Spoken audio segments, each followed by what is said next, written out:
typically that is not a big deal for someone to help out and do. However, most people don't know where that person is or how to help, and a lot of them don't even think about it.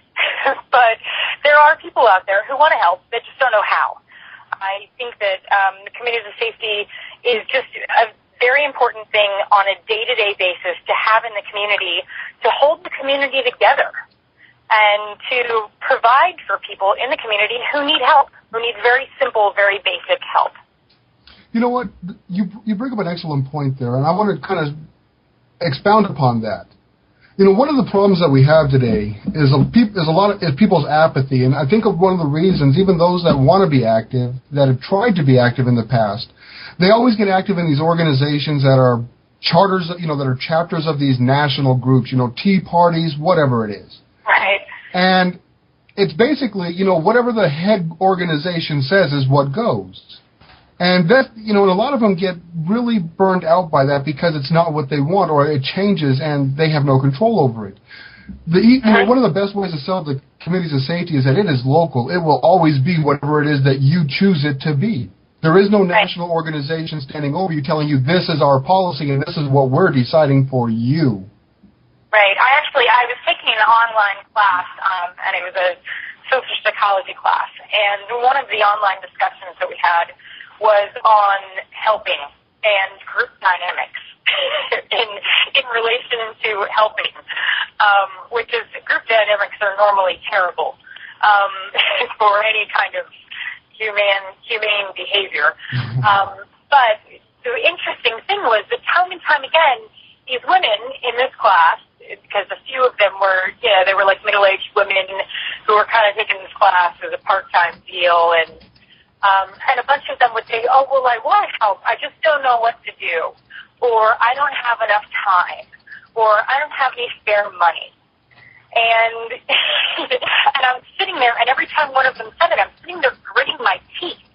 And it's like, but the basic thing that you have to understand is that the average person thinks they are so helpless and thinks that they are capable of nothing.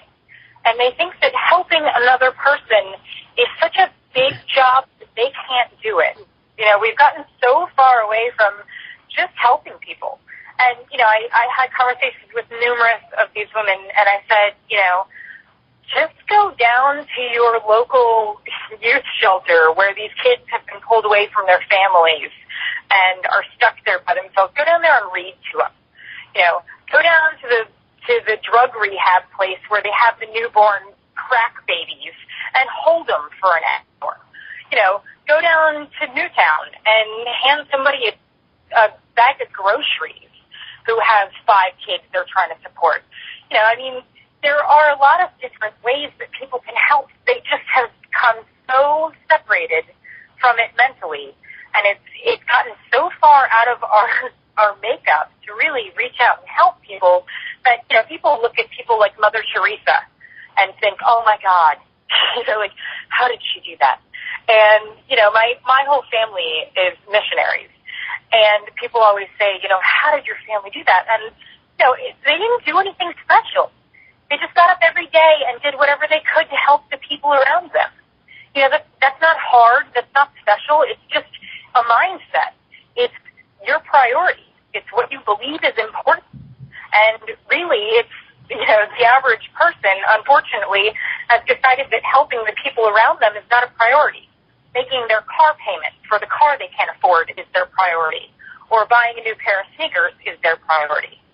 And that's going to be a lot of the challenge with the committees of safety, is getting people to separate themselves enough from, being consumers to actually taking part in their community and being community members and being friends and being people who watch out for other people. It's a definite mindset that we have to get back into, that we have strayed from. Now, I do want to take a step back, and I apologize for doing this. During Katrina, let's just go back to this example. If we had committees established and subordinate militia units established to those committees, it kind of seems to me, not speaking for anybody else here, but to me it seems like with the gun confiscation by National Guard that things were kind of set, that they knew that that was what was going to happen. Now, if we had committees that were preparing, and right after the hurricane went in and started, search and rescue and everything else, how could we defend ourselves in that kind of a situation when the federal government and the local SWAT teams and they all show up and say, "Hi, we're here to confiscate guns"? I mean, what kind of a clash would we come into with these people? That's a great question, and we really have to. The reason they did that, the reason they were able to do that is let's look at the dynamics of the people that were going on there.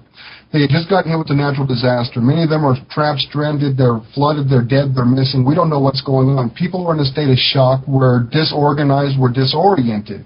And then they swooped in, and they started disarming people. And they were able to do that because we were divided, we were conquered. They were disarming individuals. They were not disarming groups and communities. They were going to one person's house by themselves at a time and taking the weapons from them. If there had been a group of 20 people standing there saying, "No thanks, we got this, you can't have our guns," it would have been a different issue.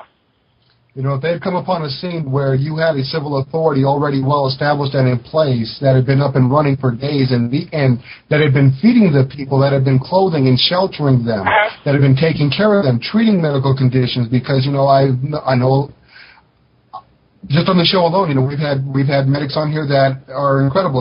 There's doctors out there, there's nurses and other groups that I've talked to. We would have had the ability to handle these things if we had pulled the community. Now, when the federal government shows up and you've got two organizations, the militia and the committees of safety that have been protecting these people and helping them, and the government shows up and they start trying to muscle in and start telling people that they are going to disarm, who do you think the people are going to stand with? Those that have been their savior, or those that are coming in and trying to step on everything? Right.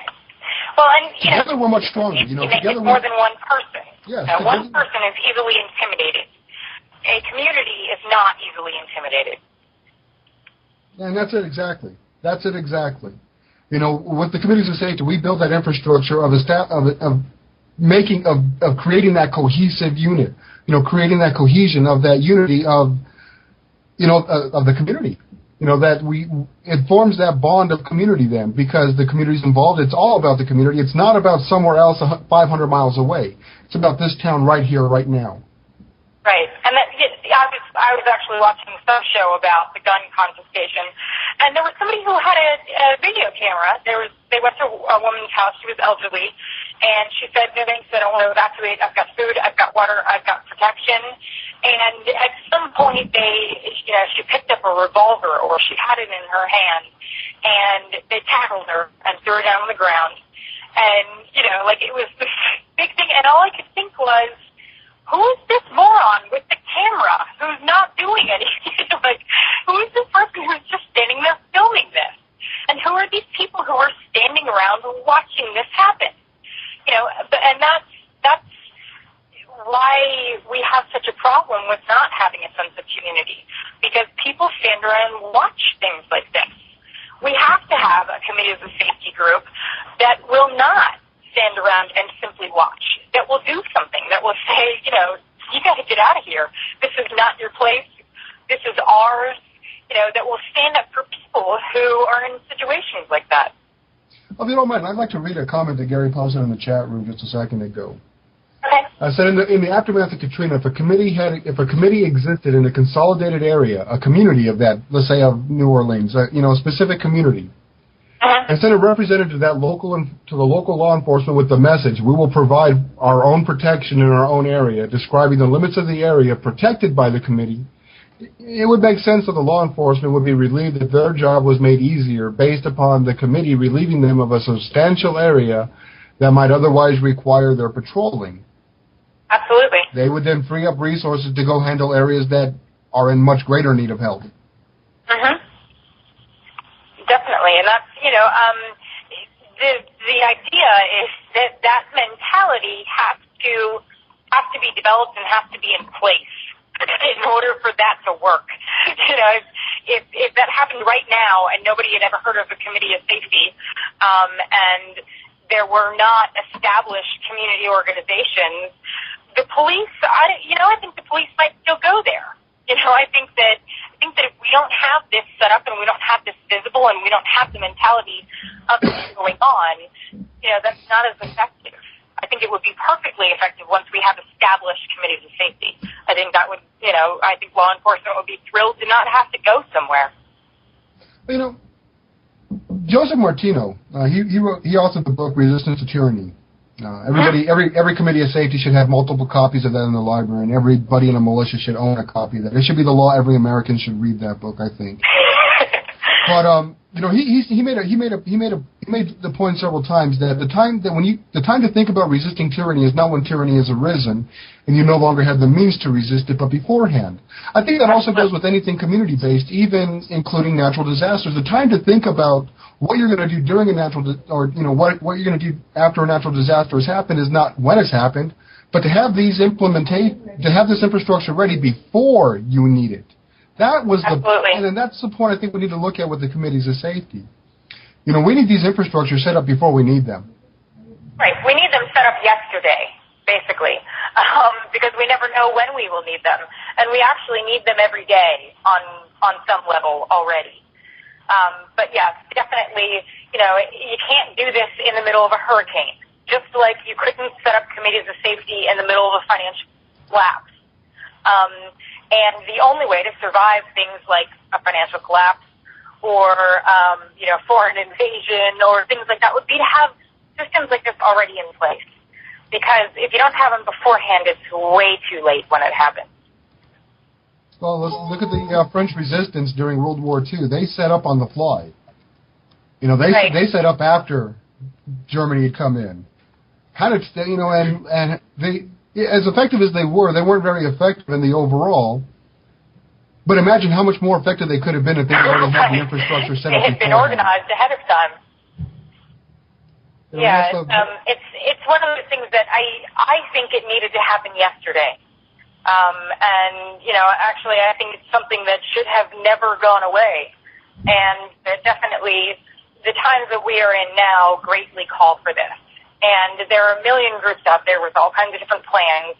And this is the only plan that actually addresses major problems that we can institute right now, that can work right now to make our situation much better.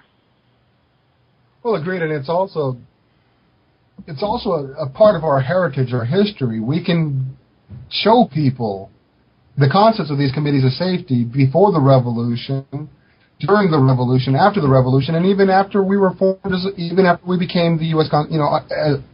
Even after that with the Articles and the Constitution in the frontier states. I mean, if you look into places like Idaho, Colorado, Nevada, we still had some semblance of that civil authority beyond the territorial government, because the territorial government was very limited. Right. So other people had to we had to take care of ourselves.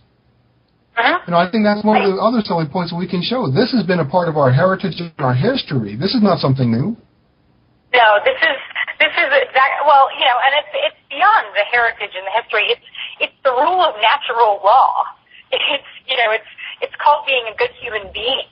It's called it's what happens in every small town across America to some extent or another. I grew up in a very small town, and our local Methodist church performed the duty of the committees of safety to certain degrees or another.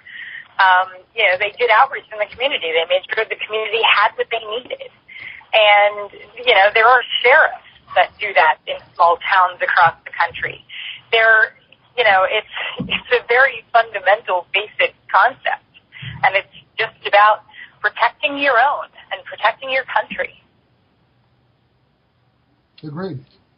And that's what I'm not trying to start a fight here with you, Randy, so I do apologize if it comes out this way, but if gun confiscations had started and there was no communication between local police departments who sent out their SWAT teams